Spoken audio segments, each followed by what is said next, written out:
Hello everyone. Just finished watching LA Brea Season 2 Episode 6. Nice episode. I liked it. A lot of questions were answered.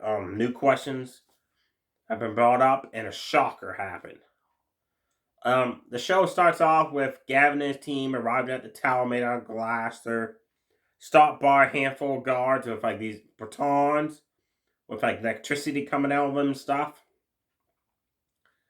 And they inspect the shipment of rocks, and one of the guards like, "You ain't the usual people that bring them."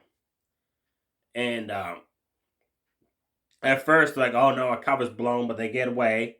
But then all of a sudden, the alarms go off, and Cyrus, Gavin's grandfather, is seen lurking around the area. He was seen. So a fight ensues. Cyrus kills like 2 or 3 of the guards with his bow and arrow. Lucas kicks ass, takes out 2 of them. But then he gets hit with that baton weapon in the arm. Then they get surrounded by more guards coming out of the tower and stuff, so everybody scatters, takes off. Gavin is captured and dragged inside the tower. The rest of the group reunite. Scott finds Lucas by himself in the clearing. Lucas wants to go back to help. He's seen Gavin get captured and taken away. He wants to go back and help him. But when he got hit with that baton in his arm, he's got that same red marks. Remember back in season 1 where one of the other survivors was found dead in the woods and he was all like red and skinny marks all over his body and was died? Well, we find out it's from those baton weapons that the guards use. So one of them must have been lurking around that area back in season 1. So Scott takes Lucas back to camp.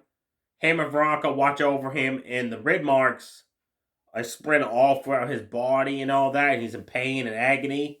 So he knows he's going to die because Sam isn't there. But we don't know yet. That's how they leave Lucas's fate hanging for the week. The other people like Sam, Eve, Levi, Izzy, they meet up with Cyrus. They track him in the clearing.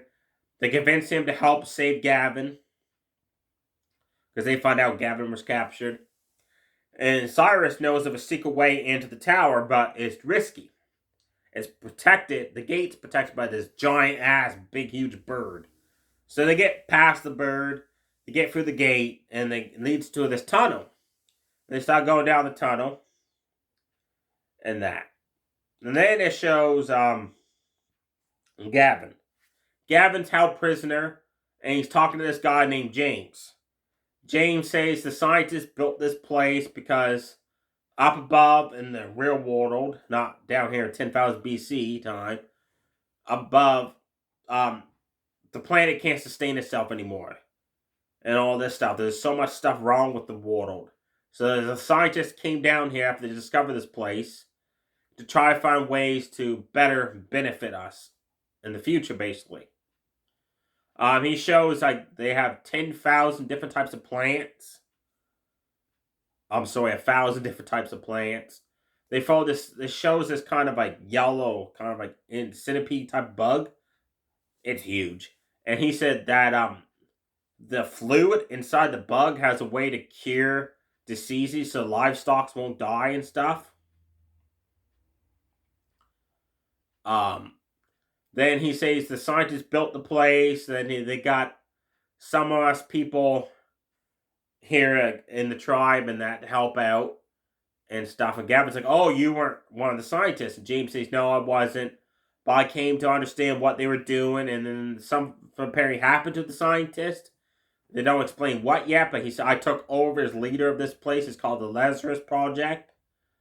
And Gavin starts asking all these questions, and James answers some of them. Like, he knew his mother, Clark.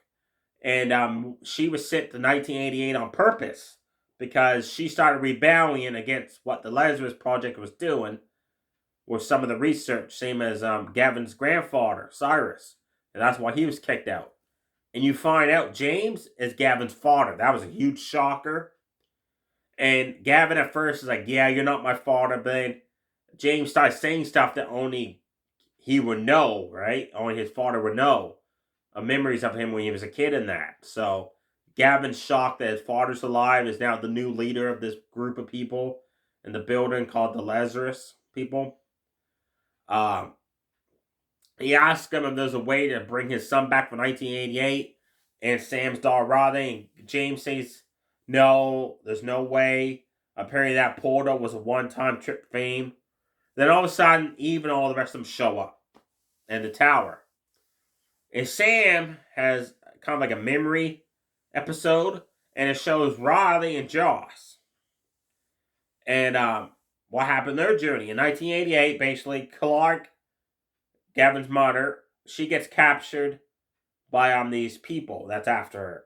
But before she gets taken away, she tells Joss a secret, which is don't forget to eat your Wheaties. So when Josh and Riley show back up at her house and everything's torn to shreds, stuff's upset because they had gone to this ice skating rink to restore power that she was siphoning the power from. They find a box of Wheaties, and inside of it's kind of like a flash drive thing. So Josh says, okay, this is important. Then Riley has an idea.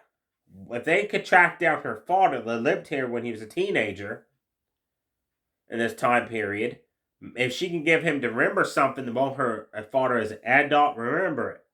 So she finds her dad. This part was funny. I laughed my ass off. She meets her father, Sam, who was a teenager. And he starts hitting on Riley, his own daughter. But he doesn't know it was a daughter at the time, right? He's like, ew, no, this ain't right. So she tells him to remember this note. Then it shows back to adult Sam. And the note has said that we're stuck in 1988. We have met Gavin's mother, Caroline Clark, and the portal does work.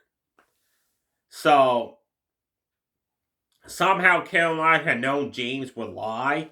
So James is caught in his lie, and Gavin's not happy about it. So the episode ends with all of a sudden Josh and Riley by the beach, and they see Gavin, Izzy, Eve, Levi, and Sam. They went to the portal to 1988, and they reunite. And Riley and Josh tell them there's a way we could possibly stop this sinkhole from happening. There's a way to maybe stop all sinkholes from happening now, so this would never happen to us. And then it shows James in the tower, and one of the people saying, like, why did you do that? Why did you let him go to 1988? And James says, I know my reasons why. And this plan where it works. So he's got some kind of agenda going on there. There you have it, folks. A lot happened.